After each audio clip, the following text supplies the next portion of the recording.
What is up, everyone? Welcome back to episode 4 of Breaking Into and Out of Wall Street. Super excited on this episode. I have my guy, Mr. Josh Hublitz. Josh, how's it going? Good, Andrew. How are you? Thanks for having me. Doing pretty well. So if you guys don't know, Mr. Josh Hublitz is a current investment banker. He is the first guy I will ever have on my podcast that still works in the career path that we're going to be talking about. Other than that, he's the current investment banking analyst, and we're going to talk about investment banking and also about, potentially what we will do afterwards if we no longer work in the industry. So, Josh, why don't you let's go back to the beginning. Why don't you just run through your background, Yeah, like yeah, let's do your it. college years, and kind of how you decide that you want to work on the great land of Wall Street? Yeah, absolutely. Well, first of all, thanks for having me. It's been fun kind of connecting through, social media, TikTok and stuff, and just developing a bit of relationship. So I'm pretty excited to be here. Um, but yeah, I guess we'll take it back to the beginning for me.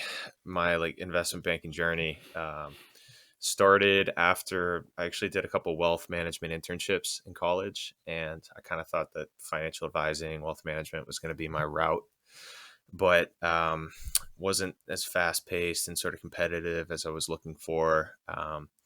I was a college athlete, played tennis, so I was kind of used to high stakes, high pressure environments. And I remember I picked up a book in the library that was, I can't remember what it's called at the top, but it's like the interview guide to investment banking, just like the most basic standard book. And I just I was gonna say, did you read Barbarians at the Gate or something, Yeah, bro? yeah, and I remember I was like, "All right, I gotta figure out something else." So I just read the whole book, and then I was like, "All right, I'm late to the game. I'm a senior. I have no investment banking internship. I'm coming from a non-target school. I went to UNC Wilmington, which is, I mean, if you're on the West Coast, you definitely don't know what that school is. Probably on the East Coast, maybe you've heard of it. So coming at a deficit, I was like, all right, I have some catching up to do, right? So how can I make this work? And after reading that book, I figured out I'm gonna have to really hone in on my technical skills, and I started taking investment banking, technical courses on Wall Street Prep, Training the Street. These are like kind of well known if you're in finance. Training course websites for anything technical has to do with finance. So I spent the better part of that last year in college just running through technical courses. That way I could put that on the top of my resume and be like, hey, I know I don't have the internship, but if you give me a model, I can crank it out and make myself, competitive in the recruiting process. Um, so I had tennis, right, as my main thing in college. I was a college tennis player, so I was thinking, okay, how can I leverage that? So I tapped into my tennis network and had a couple contacts that worked at investment banks, and I was able to get my foot in the door for some interviews in a DC based office of an investment bank, middle market bank. And again, this was over the course of like a year of just basically bugging people and like nonstop emails and Hmm. being persistent. Um, Yeah. I remember I went a couple months in between emails where I was in talks with an investment bank, and they were like, all right, this is good, like we'll see if we have some openings coming next summer, but just like stay in touch. And I would just get nothing for months, and I was like getting really discouraged, but I kept following up, and I actually kept sending them work products and like case studies and Mm. models that I've been working on. And I was basically just saying, hey, just want to let you know, like, I'm studying all this material. Like, I'm ready when you guys are, if you want to bring me in for an interview. Felt a little bit crazy at times, like basically cold emailing people and not getting responses, and even following up with people. It's like, are you still on the other line? I don't really know. But the persistence was one thing that was like absolutely key. So for the better part of that year, I was studying the materials, following up with these with this one company specifically, and then towards the end of the year, they were like, "Okay, this guy has been bugging us for the better part of a year. Like, let's let him in. Let's give him an interview. Let's just bring him in to have a talk." And so Y- I took that opportunity, and luckily I was ready for it because I'd been studying everything, and they let me then have next round interviews, and I got into interviews in the LA office. I told them, hey, I want to go to your LA office because I really want to be in California, and did the super day, case studies, all that, and then eventually landed a full-time analyst job out in LA a couple of years ago. Yeah, yeah. I feel like the story of the non-target, it's always a story of like, yeah, they didn't want to talk to me at first, so I just kind of kept trying, and Yeah, then eventually I bothered them enough that they're like, yeah. all right, let's just give this kid a try. Let's see what That's happens, like right? that's really the genesis of it. Like I literally was just too persistent to I remember one of them said like, we can't ignore you at this point, so we're just gonna like let you have a conversation with us. And I know like a lot of people, they'll send a couple emails and they won't get a response, and then that's like they call it a day. And whenever like, interns or college kids or asking us through social media now, because I get a lot of these responses since I've started doing the TikTok stuff, which we can get into later. Whenever they're asking like what's the number one thing to do, I'm just like, it's nothing like complicated or crazy. It's just persistence. Like, you have to be persistent and have a good attitude, and that can get you like a lot further than just having the resume. um, Yeah. you got to be willing, to do it for 6 months to a year, and go a couple weeks, couple months without getting the answers that you want. So that's half the battle, is like showing up every day. Honestly, yeah, I think it's what's very interesting. What I always tell people is that number one, not enough people network, Yeah, especially because of non-target. It's something you have to do. Like your application, you submit it online through the higher view systems. That shit ain't going nowhere. It's just not. It's not. No one's ever going to see it. I think the very interesting of being about getting to bank as a non-target is that like, and something I realized was I always have to follow up my emails because people rarely respond to like the first email. It's not until you sent like the second, sometimes even a third follow up, then they're like, yeah, all right, let me get to this guy. And I think that's something I need to tell people, and something I'm still trying to learn myself, especially now as like a content creator. I'm reaching out to brands and stuff. It's like if you get ghosted, a lot of times it's not personal. Like they're not yeah, like I hate this kid, right? But obviously, like don't send like 5 follow-up emails. But I'll say like 3 follow-up emails is yeah, like the place. If they don't spawn at the third one, they're not trying to talk to you. But yeah, definitely send 2 and sometimes consider even sending 3. Because these guys, these bankers, they're busy. They honestly yeah, like you see your email, they make a decision first 5 seconds if they want to talk to you or not. And then it's like sometimes it's just like they have a call about to come up there. I'll play this email later, right? And yeah. then either to forget or to be honest, you're just not that important. You're just It's not that all important. like it's all timing too. Like, now that I'm on the other Yeah, side of it and I'm actually working in the industry, timing's so important. like, you'll get an email when you're in the middle of just something that's super pressing, and it's like it's the last thing on your list of things to do, and you just Yeah, personally, like, it's really bad, but I just put it like in this folder that I have that's like, interns or whatever, and it's like, okay, I'll get to it later, but then you just forget because there's always so many things going on. It's not personal. It's just usually bad timing, yeah, which is why like you send another one, and hopefully you get them at a good time, and then you're going to be more willing to respond. yeah. And I don't know about you, but because it was so difficult for me to get in contact with people that worked at investment banks, I always try my best to reply to emails, especially if I see the school as like a non-target. Like if it's some Yeah, kid from yeah, from USC, UC Berkeley, I'm just like, all right, man, I don't have to reply to this email. But if it's from like a random school in Texas, I'm just yeah, like, all right, yeah. let's hop on a phone call. Like if I don't get a referral, at least let me tell you how you can get one from other people, you know? Yep. But That's eventually, like for a sure. year into a job, I was just like, this is a lot of emails to go through. Yeah, I know. I was like more inclined, I think, in the beginning, uh, to respond, and then I've gotten lazier. But I still, that's a good point. Like, and that's something else too that I've kind of given advice to people is like, if I see an email from a tennis, a D1 tennis player at a non-target school that's like, hey, I'm a tennis player in finance trying to break into banking. I know that you did the same thing. I'm going to be so much more inclined to respond because it's like we already have a shared experience sort of. So to your point earlier in terms of like pushing your network, also like push reach out to people that you have like a connection with. Like, that's what I always say too, is like go through your alumni network on LinkedIn. and figure out who's in investment banking that went to your university, because that's already a shared experience, a connection. Like you're going to be much more likely to get a response from somebody that went to your university than just a random kid that um, like personally I went to UNC Wilmington, very like kind of niche smaller school that people don't know about. But if I see a kid that's emailing me from UNC Wilmington that wants to get in investment banking, like like not red flags but flags going off in my head, like, oh, okay, this is somebody that I am more inclined to help out just because it was me, right? So Yeah. like push your network and then find shared experiences with people, and like those are the guys that you should be targeting.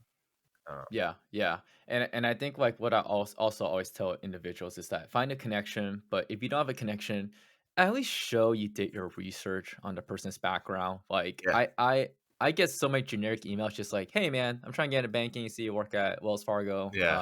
I love to contact. It's like I am like the easiest guy to write an email about. Okay. If you just literally go on my LinkedIn, it's the easiest thing to write email. Just be like, hey, I saw you're an engineer. Now you work in banking. Seems like a pretty big jump. How did you do that? If you Yeah, just wrote that, I probably would reply to you. But some yeah. people just don't even like do the bare minimum. I always say, and I think there's two schools of thought when networking individual. There's a school of thought of saying like, I'm just going to send 500 emails a day and it's Mhm. all going to be generic. And there's a second school of thought in which it was the one that I implemented, which was I'm going to write like 7 quality emails every single day. Yeah, It's gonna take longer. It's gonna be more work, but I can get like a 20% reply rather than like a yeah, 2% reply. And also it just makes for better conversation. It starts out the call better because the person's like, all right, this guy actually did research to like look yeah, into my background rather than just like because bankers know when you're just saying a bunch of emails to everyone. They can yeah, tell. They yeah, can tell. yeah. Um, And it does stand out. Like if you people want to talk about themselves, right? So like yeah. if you find something, if you give somebody a reason to like start talking about their past experience or whatever, like that's already more valuable than just sending like a bland email, right? Like Yeah. if you do a little digging on your background, and you know you say, how did you get from engineering to banking? Like you have a story of how that went that you, I'm sure, have shared before, and you're gonna be more willing to talk about that instead of just give me a give me an interview. Like, can I please talk to you? It's like, Yeah. well, Yeah. okay, you gotta You gotta give them a first, reason, right? Stroke their ego a little bit, yeah, that's yeah, what I say, play the game. can't hurt. Yeah, Um, so what would you say was, I guess, like, the one thing if you had to pinpoint 1 or 2 things that, like, you look back on that where you're like, "This was the reason I got into investment banking." What would they be? I'll give you an yeah, example. For me, I think obviously everyone needs to know the technicals. You got to network. You got to do all these different things. You got to be hardworking. But I think the thing that yeah, really set me apart from everyone else, and I always point to this, and this is why I emphasize this so much on my account, hmm, is my story. I feel like I had a great story of why I wanted to get into investment banking. Right. I talk about my engineering background. I talk about my pivot, how I yep, discovered banking and what I've been doing ever since. And I think, for lack of a better word, I just thought bankers ate it up. Yeah, people is yeah, bullshit, but they that's just good. fucking ate that shit up. So like, I know you talk a lot about like going through Wall Street prep and you're following with bankers a lot. I'm assuming you're sending them like the work you're doing. Yeah, Like, would you say that was like your, I guess, like the reason you think you got into banking, or was it like the something else? differentiating factor. Differentiating factor. That was the word I Yeah, was looking for. yeah. I think it was a combo of a couple things. I think that definitely was a big part of it, right? Like I don't know if it was maybe typical or normal of people to be doing the work before they had like interviews or even a foot in the door, right? So like I spent 6 months doing the Wall Street prep courses and making my own models before I even had interviews or conversations like in play. It was all part of the plan of like, I know I want to do this. I'm gonna have to learn this stuff and perfect it anyways. You can either do it one of two ways. This is what I was thinking. You could wait till you get your interviews and then start to study the materials and prep, and or you could know that this is what you want to do, commit 1,000% to it, polish off everything first, and then when you get the opportunities you're ready. um, and I think that that train of thought and the way of thinking came from my tennis background because Mhm. I mentioned I was playing Division 1 tennis, right? And we play the whole season so that we are ready for conference championships and then NCAA's at the very end of the year. And that's a goal that we know is in place and we know is going to happen 1,000%. It's not changing. It's there. And we spend the whole year saying, how can we get ready for this so that when we have that opportunity to possibly win conference and get into the NCAA's, we're Mhm. ready. So like that way of thinking, I think was natural for me.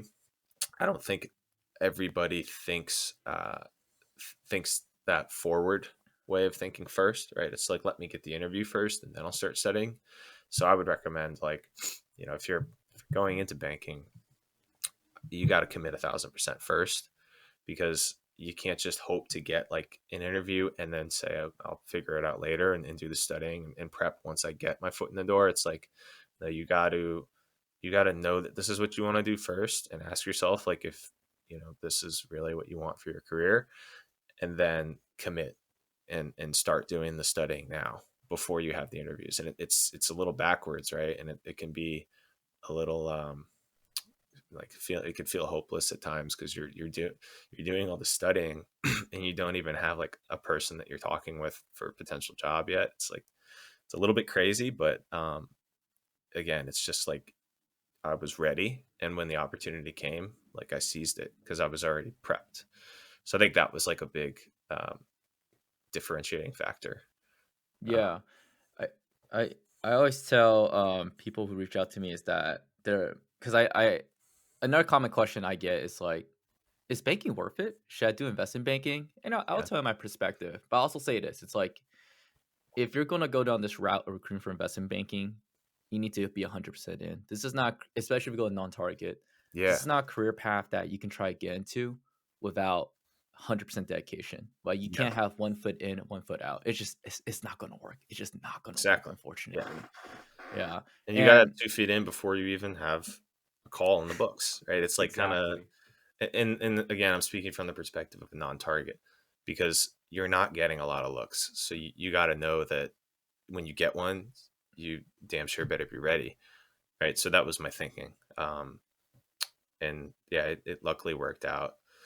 But I guess in terms of like the story, like you mentioned, you had a good story, right? Coming from um, engineering, like making the switch, and it resonated with people. Like that's always like a huge question that you have to tackle. It's like the number one question that every interviewer starts with is like, why investment banking? Like, and you better have like a well crafted story as to why. Um, and yeah, I think for me it was sort of what I was talking about before, which is that it had a lot to do with tennis and the competitive nature of kind of how I was living my life and how I was brought up. And you play all these matches and you train and you get ready and you have tournaments, and it's like you win a tournament and you move on to the next one, and you're thinking very long term, but it's like a day to day dedication, and that's kind of how Hmm. deals are. And I've realized like it's the same thing, just a different game, right? Like you Hmm. sign up for like a sell side transaction that's going to be like a year process, right? But Yeah. you have to win every single day, and then you reap the benefits like a year down the road. It's kind of like if you're training for a sport at a high level. So that was kind of my story. It was like this is already how I operate, and this is like what I'm used to doing. It's just a different game, but it's the same mindset, and I think that resonated with people. So relate it to you, right? Like why, if it really is something you think you're well suited for, you could find a reason as to why it's you think you'd be good at it. And for me, that was it. Yeah. Yeah. And I always say like truly smart people find ways to connect different aspects of their lives because Yeah. the world just kind of runs on structures and mental maps. Hmm. Like I have so many experiences, so I'm just like, oh, this is just like investment banking. Yeah. Oh, content creation, I gotta like pump out content every single day. I gotta be consistent. I gotta show up. Yeah. It's like a lot of things, right? It's like in order to Yeah. see the result, you gotta be consistent. You gotta put in the work, and then eventually, hopefully, something shows up. But until Right. then, you gotta put in all the legwork. Yep. Yeah. So you never did an internship in investment banking, right? Yeah, I never had You one, went which straight to full time. I went straight to full time, That's which crazy. That's now that like crazy. I have interns and I understand like the importance of the internship and like the process, and I'm like, wow, I definitely came from a non-traditional background. Like you kind of have to have the internship on the resume, right, to even to get a response. So Yeah. it's yeah, again, coming at like a huge deficit, I kind of have to find like different ways to sell myself and to make myself marketable. So you got to get like you got to get creative. I think you got to be a little bit more of a hustler coming from a non-target. Because some of these resumes I see coming through now, like a lot of these kids that are interning with us, it's just so impressive. I'm looking at these resumes and I'm like, you have two banking internships and a private equity internship, and you're like you're a junior. I'm It's like, like you're 14 years old. It's like, what are you doing? these guys are killing it. It's like they're probably way smarter than I was. Yeah, yeah, It's insane. yeah. That's good though. That's good. I feel like you know, if you are graduating without a internship in banking already, you gotta do what you did. You Yeah, gotta do the prep courses. You gotta send them the work you've done already. Because at that point, you don't have internships to prove that yeah, you have the knowledge or you have the grit or you actually want to work industry. You have to yeah, make it up with personal projects, right? Personal yep, project will be so important at that point. yeah. And Yeah, I actually did that on my resume. Like yeah, I put my Wall Street prep, uh, technical courses, like the work that I had done, I put that on top of my internship experience, even though I had a wealth management internship at like a good firm, because I was like, this is going to be more valuable. They want to at least see that I, check the box with regard to technicals first. So yeah. again, little things like that that I don't know if everybody would think of necessarily, because you want to put your work experience first, right? But that worked for me, so could work for somebody else. Yeah, yeah. So I kind of want to fast forward a little bit. So Yeah, we got- you got into banking, yeah, everything's great. How has your because I think like I said, you are the first individual on my podcast to yeah, still work in investment banking. So I kind of want to talk a little bit about that because yeah. you still work in investment banking. How has that experience been for you? How have you liked it? Because I always like to ask a question of like, is there anything you wish you known before? I guess like you got into the industry, right? Because obviously, as a college student, I was the same way. I realize everyone else the same way. It's all sunshine and rainbows. You want to get into this prestigious, high-paying job, but then Yeah. kind of like once you're in it, I want to hear your perspective. Like, did it hold up to the truth, or did you kind of realize there was something else to it that you wish you would have known? Yeah. Yeah. It's a mixed bag. I would say one thing I didn't know, and I was kind of very naive for a long time about, was there are a lot of politics and in investment banking, and that's just something that you have to learn and navigate and be a little bit cautious of. I would say you're coming in as a first year analyst, or you're in recruiting, and the only thing on your mind is like, how can I land this job, or how can I keep this job? But you're not really thinking for yourself at all, and you're not thinking of your own well-being or anything. That all kind of goes out the window, right? You're just there to like basically sacrifice yourself for other people, and there's a fine line between like, doing that to the extent that you're producing good work and you're being available to multiple managing directors at any given time, but you don't want to let it get to the point where it starts being detrimental to your health, like physically or mentally, or to the point where you start getting taken advantage of in certain situations. um, and so yeah, very mixed experiences thus far. I definitely had some experiences with you know specific managing directors that were a little bit more, I don't know if abusive is the right word, but maybe it is, where it's just you kind of became the go-to person, and then they kind of exploit that, and Mm. kind of run you into the ground personally, and you just get stuck in this cycle. And I would say be cautious of kind of where you put your loyalties, right? You don't want to put your eggs all into one basket with one managing director. You want to make sure you're getting deals done and working with people across the firm, so that everybody has kind of a holistic view of like who you are, the work product you bring, um, and instead of trying to kind of channel your way up through like one individual. That was something that, in hindsight, I learned from some pretty difficult experiences. Mm. Is an important thing, right? You want to be cautious, but you want to diversify your workload and make sure you're working with multiple people so that everybody has a true understanding of kind of who you are and what your work product is, etc. So figuring that out was difficult in the first maybe year or two. Year three now, I kind of feel like I've learned from that, and I'm starting to have much better experiences in investment banking because I understand my own worth and my own value, which is something you don't understand in the first year or even as recruiting, right? And the beauty of it is once you get 2 to 3 years under your belt, this is why investment banking is great. You can do like one of a million things now. I mean, you develop skills that you could translate to anything, like content creation. That's incredible that that's worked for you. It's like so different than you would think than investment banking and finance. So you develop skills that you can be used for anything.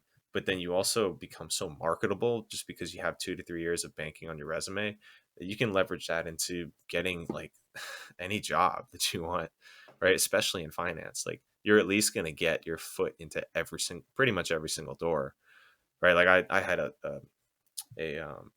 switch recently from one company to another, still investment banking to investment banking, but I just remember in that process when I was recruiting, that was the first time that I was really um, exposed to the fact that I had like so much marketability because I worked at a top tier middle market investment bank for 2 years, and suddenly it was like I could apply to anything I wanted, not anything, but more or less most of the finance roles out there, and I would at least get like an interview. And I was surprised because you're just your head down, you're sacrificing the first year or two, and you don't think about anything. You're just like hanging on to like that idea that you just have to sacrifice, and then all of a sudden it's like, wait a second, I have options, I have leverage, I'm marketable, Hmm. I have real value, I could take this to any which firm, and it's a good feeling, right? So yeah, all of that to say is keep in mind that there's a balance between sacrificing your physical and mental self, and also understanding like you are valuable, especially after a couple of years. So that's the beauty of investment banking. Opens a Yeah. lot of doors. Yeah. I know like the first year is always the worst. And then the Yeah. second year it gets a little better because once you start understanding, like, I always say, like, once you start understanding your MD's sleep schedule, it gets a lot better. Yeah. Yeah. You know when you can go to bed. It's like this guy ain't staying up till 10. Like I Yeah. already know it. Our guys be like, oh, this person stay up to 2 a.m. Oh my That's god, I another thing, know right? it. Like you got to learn each MD's like work habits and lifestyle. Like everyone's different, Yeah. and you kind of have to cater to each of them differently. So you learn how to manage people, from like a relatively young age, right? Coming out of college and stuff, which I think is like an important skill. You're dealing with a lot of different personality types, and um, yeah, you do learn how they work, and then you kind of know what their expectations are, and you can deliver to them individually, um, whatever their needs are, because they're very different. They're Each Mhm. MD to MD is very. You work with some that are just super in the weeds, nitty gritty, like very much need. They're very technical and they want everything to be perfect, and they're kind of more micromanagers. And then you work with people that are, you know, they're more like high level, and they don't really care as much about the details or how the slide looks. They just kind of want something that um, is overall a good representation. So there's different styles, and yeah, that's again something that I didn't realize. I thought it was all just like it's going to be the same thing every time. It's like, no, these are real people behind these deals. You got to like learn how they work and sort of learn how to cater to them. Yeah, yeah.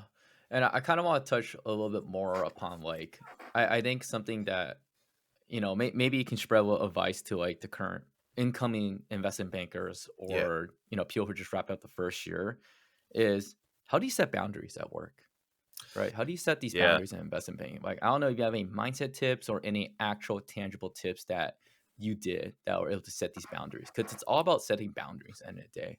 hmm Yeah, it's tough because you can get easily overstaffed if you're not right, and you'll run yourself into the ground. Um, so it's important to I think you gotta. It's scary because you're 22, 23 years old, and you're speaking with these managing directors, which are these prestigious, experienced bankers. But I think you have to have those conversations and communicate openly about what your workload looks like at all times, and keep them um, in the loop on the deals that you have outside of just their deals. That way they're aware of how much work you have, because for them they're working on their deal and they just see you working on it, but they don't see you working on five other deals. So Yeah. like if you're not communicating what your workload looks like, they're going to have no idea, and they're just going to make false assumptions as to why you're not able to get the work done or why you're tired or whatever. It's like got to have open communication, be as transparent as possible, and that's just something that's kind of scary, like as a 22, 23-year old, right? So that's a major thing that I would say. Saying no, basically. Yeah, it's a fine line. Like you want to make sure that you have enough on your plate, but you don't want to have too much to where you can't have quality work dedicated to each deal.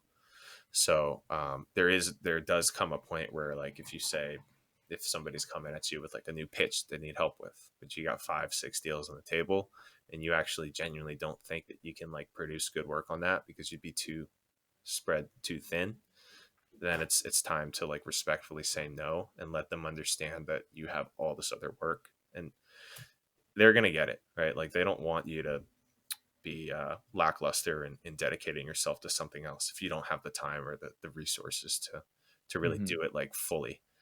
Um, so yeah, you do. I've started to, obviously, first few years it's kind of hard, but you do start to understand how to say no sometimes, and just be like transparent with the people you're working with. Yeah, yeah. Say no to a staffer, guys. Trust me. It's Yeah, if you're overstaffed, you just gotta say no once in a while. Just be like, hey. I mean, don't just say no, just say no, like you said. Like make sure yeah. like Just lay it you out. Have actually your have have some points as to why. It's like I have these deals, and it makes sense, right? And yeah, if you're yeah. lazy, then and you say no, that's a whole different story. If you have one deal and you say no, it's like, yeah, it's a bad look. But yeah, you can say no if you're completely jammed up. Like it's totally normal. Yeah. So I want to fast forward a little bit. So you Yeah, have over 500,000 streams on Spotify. yeah, Am I right about that? yeah. Right. Probably more at this point. I haven't updated that in a while, but it's growing. Yeah, it's growing. What kind of music do you make? Let's talk a little about Yeah, the musician path. Because for I sure. think banking's cool and stuff, but I think this is more interesting to talk about. Yeah, I would hope so. Yeah, so I've always been into music. I played instruments growing up. I was kind of that kid at recess and lunch that was doing like freestyle raps and stuff. Like No high way. school, yeah, it was like pretty hilarious. We used to, it became a thing. It was like every lunch break, like me and one of my other friends, we'd do these rap battles, and like people would come out, and it was just ridiculous. I hope there's no videos of it out there. Um, but yeah, then I got more into music in college, and started getting into the production side of things. And honestly, it was very similar to finance, and that like the production is like a very technical skill, and learning how to use the software to make beats, right? Like pop or rap, hip hop music.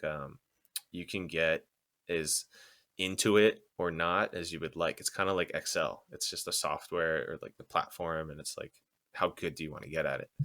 So yes, college is kind of where I got more into producing. I started to produce music for other rappers and some of my friends that were artists, kind of in the pop and rap sectors. Right. And then in COVID, I really just had like more time on my hands and more time in my room. And I got I think that's where I like developed my skills a little bit more and started to take it more seriously. And I decided to take a shot at kind of using my own voice because I've been producing for other people and stuff for a while, and ended up enjoying that even more, making my own music and just doing all of it like myself. It's just more fulfilling and rewarding. Mhm. Um, putting my voice on a track and just kind of seeing it come to life. It was like this is like this is the most like fun thing that I've kind of experienced. And I think when tennis stopped in college, I'd done tennis my whole life. Music kind of filled that void of like just a true passion.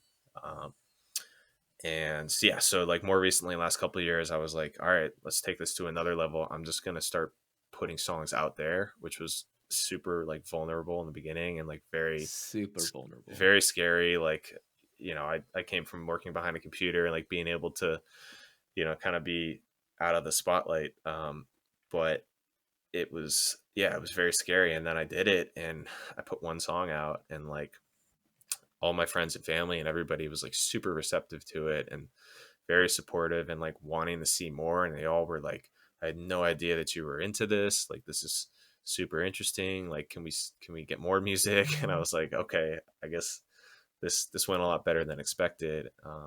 And so from there, I've just been trying to put out as much music as I can while I'm, working a really heavy hours type job, right? Like investment banking doesn't give you a whole lot of free time, but I do the free time that I get, I try and, work on my music every week. And yeah, that led to content creation, which is a Mhm. whole nother discussion too. Yeah, yeah. How did you how did you get over that fear? The fear of judgment from, like, Yeah. family, friends? Because as a fellow content creator, I know you're on TikTok as well. It's something Yeah. that took me a long time to just get over and realize that, like, for lack of a better word, if they like it, they like it. They don't, no one fucking cares. Yeah. Yeah, no Yeah. one cares. So, like, I don't know, how did you kinda get over, like, that Yeah. mindset hump of, like, putting yourself out? 'Cause it's a very vulnerable thing to do, to be like, "This Yeah. is what I think is art. Right. This is what I think is what I wanna represent myself, my creativity. I Yeah. hope you enjoy it." Yeah. Right? That's such a hard thing to, It's like, like, get over. yeah, it's the most vulnerable thing you can do, I think. And I went through this, it was like in COVID, like beginning of COVID, like lockdown times. I went through this cycle of like 6 months to a year. I would make songs and I would send them out to like a group of like close friends, and I'd be like, hey, like, what do you think? And I just kept doing that and doing that. And like every time they would respond and be like, this is sweet, like, release Mhm. it. Like, and I just kind of, I got into this weird cycle of just, I had this group that I would just send it out to, but I wouldn't send it out. I wouldn't publish it. And eventually I think kind of slowly getting over those nerves where I was getting like small bits of like good receptivity of like the product, it was helpful. But then I actually got so anxious because I got to a point where I was like, am I just going to keep doing this forever? Like, not fully like putting myself out there. And I started getting really anxious because I was like, I have 50 to 100 songs that have never seen the light of day. And like few people are hearing it here and there. Like, if I don't put this out, I'm going to regret it. Um, so I kind of had to work through it by like sending it to close friends and family and like getting good feedback and building up that confidence. Um, to then just kind of letting it rip and saying, uh, you know what, at the end of the day, like, people are mostly concerned about themselves. So if I put this out there, like, it's just one person individually that's listening to it or seeing it at a time. It's not like there's a million eyes on me all together at once making a judgment on like whether or not this art is good. And so I was just like, I'm just going to do this. Like, I need to do this for myself. It's been a year of just like me alone in my room making music. Like, so I got really anxious, and I sort of just like hit a breaking point where I was like, screw it, like, I'm just gonna put it out. Mhm. um so yeah, it took a while. It wasn't easy. And then the content creation and the TikTok side of things too, which I'm sure you can relate to, was a whole nother sort of like beast to tackle, right? Like putting my Mhm. face like and doing like videos and like TikTok trends and like speaking on camera and getting comfortable like filming yourself, like that's a whole nother beast. Yeah, Because even with it's the kinda music, right? awkward. Yeah. Even with the music, I can still hide behind it to some extent. Like I can do it in solitude and make it as perfect as I want and then put it out and like not have you like see me or whatever. But like, yeah, TikTok's a whole different thing because everybody's gonna see you. And so there's like kind of no going back from that. Um, so I'm sure you can like relate to that too. It's definitely Yeah.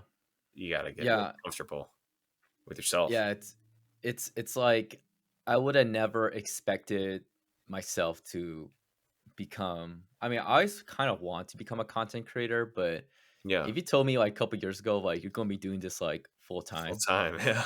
yeah, I'll be like, "Oh, shoot, that's kinda crazy," you know? Yeah. Um, like I remember I remember when I was trying to quit investment banking, right? Yeah. And then everyone's like, my MDs are like, "Yo, what firm you going to? You're going to private equity? You're going to like corporate It's your development?" exit opportunity. Yeah, yeah. Because the thing you put in your 2 week notice, everyone's so curious. Everyone's Yeah. like, "Yo, where's this guy going?" Right? Is it going to another bank? Is it going to something else? And Yeah. for me, I'm like, "Nah, I'm gonna quit. I'm Go going to to my room. figure it out." And in back of my head, I knew I kind of want to do content creation, Yeah. but I couldn't say that. I couldn't say that because like, what am I gonna do? Tell these bankers Yeah. that I'm gonna quit my job to go do dances on a platform that's predominantly teenagers? Like, Yeah, that would sound absolutely ridiculous.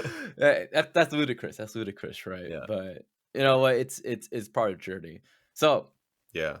as we get into the end of this podcast, I kind of want to ask you this question then. What is your 5 to 10 year career plan?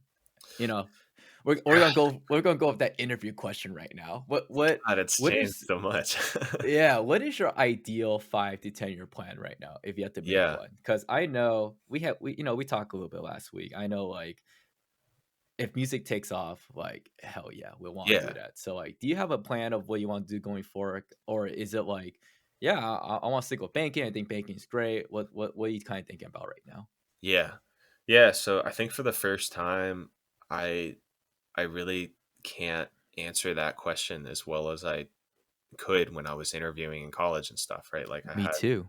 Well, you I know. and I'm just, you know, and again, like I also don't care that I can't answer it because I have a little bit of experience, you're a few years in, like I'm okay. I'll be safe. It's not like I have to nail this interview question um, and really know exactly what I want to do. But it was interesting because when I started doing the music, I started using TikTok because I felt like I had to, and I felt like I'd be missing out on an opportunity for basically free marketing. And so originally that was the whole goal with TikTok was just how can I just drive traffic to my music. Um, but I wasn't comfortable doing dances and doing the cringy stuff that these teenagers are doing. um, but kudos to them because they got the confidence. So I was like, how can I do something that is I'm comfortable with that I could do, daily, weekly, that I could put out a lot of content, but it's comfortable. And I started with like finance, investment banking videos and like just doing kind of day to day, like, you know, comedy and like a little bit of humor, like, meme culture with finance. Like I was like, okay, there's something here that I could do to relate to people. Um, and maybe people would want to see it. Maybe they'd want to see what it's like to be a banker, or kind of tap into the jokes, like the finance jokes, because meme culture is like huge right now in finance. So I just started Yeah. posting investment banking stuff and in hopes of driving traffic from that to my music. Right? I'm just going to post my music links on my TikTok. And so then it's starting to take a life of its own where it's like now I have a whole following of like finance, investment banking, like college interns that are just like they want to see more investment banking stuff. They want to see the day in the life. They want to know how to break in. Kind of probably the same audience, similar audience that you have. And now it was totally unintentional, but I have a following that's really tuned into the finance side of me. So yeah, the next 5 years, like what do I do? It's tough because I'm kind of developing this banking and finance platform with social media, but I have this music as well, and then I'm working this actual real finance job. Um, And I don't really know. I think these are all kind of trial runs at like me figuring out what I want to do long term, because content creation is something I didn't know I enjoyed until I just started doing it for reasons that didn't have to do with like content creation. It had to do with music and trying to like promote it. But now I actually enjoy doing the TikTok stuff. And there's like small opportunities that are starting to come through the door a little bit now with, doing TikToks. And so I have no idea. I think in the end, what I've always wanted to do, and that still holds true, is just have something of my own, have a company. I think that's why music is satisfying to me, because making the music, marketing the music, promoting it, it's like I'm running my own little business. And I realize that I really enjoy that. Um, so whatever it is that I'm doing, I think down the line, it needs to be something of my own, like my own sort of baby that I'm building up. Um, and yeah, I think banking is you learn so many good skills from it. Hmm. That it's I'm very, I'm very thankful that I'm able to do all three right now, right? Like the banking, the music, and the TikTok stuff. And I'm gonna see, I'm gonna keep pushing these routes, and I'm gonna see sort of which one I fall into. But um, it's just funny how it happens. I Yeah, have no yeah. intention of TikTok taking off at all. I think when people are 18, at least when I was 18, it was like I know what I want to do for the rest of my life, Yeah, right? When you're in college, you know what you want to do for the next 10 years. yeah, And then once you graduate, you're 22, you work your first job, you don't know what you want to do next year anymore. yeah, Because yeah, you start working, reality hits, and you're just like, God damn, yeah, man, I don't know if I can do this forever, you know? yeah. All right. Last question. What advice would you give your 18-year-old self? I would say be more vulnerable and care less what people think starting now. Because I only wish now that I had started putting out music when I was younger, and started doing TikToks earlier, and really just like started being comfortable with me and myself, um, first and foremost, instead of like trying to please others and just land the job.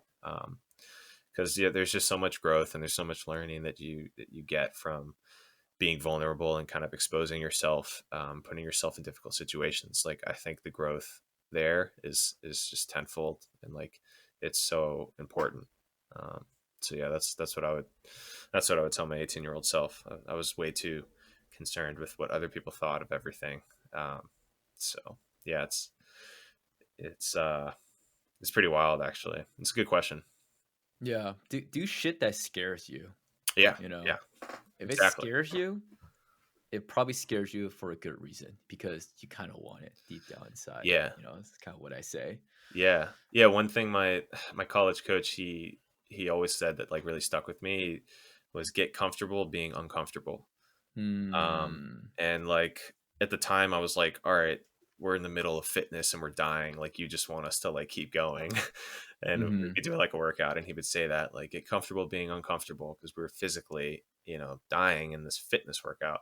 But I didn't realize that he was saying that as like something to take with you like in life, right? um, get comfortable being uncomfortable. And I just think that's like a very kind of good motto to live by. And yeah, so to all you 18-year-olds or whatever that are trying to just scrape your way into banking and stuff, like there's there's a lot to learn, but like have some self-respect, and be vulnerable, and explore these other outlets, because you don't know where it's going to land you. um, and it's hard to see forward and think of yourself 5 to 10 years, and like I don't know, it's just I had no idea that like I'd be making music and doing this Yeah. TikTok stuff. So, and I know you can relate to all that too. Yeah. Yeah. Try out different things. If you know what you like, Try you stuff. have to try stuff, right? Yeah, I'm still trying stuff to this day because I kind of have a much better idea what I like than when I was 22, but yeah, it's an ongoing process. It's an ongoing process to figure things out. definitely. Yeah, All right, Josh. yeah. It This was was a fun. pleasure having you on. Yeah, Other than that, likewise. Thank you, everyone, for tuning in to episode 4 of Breaking Into It Out of Wall Street, and we'll see you guys all next time. Yeah, thanks for having me. All right. Have a great rest of your day. You too.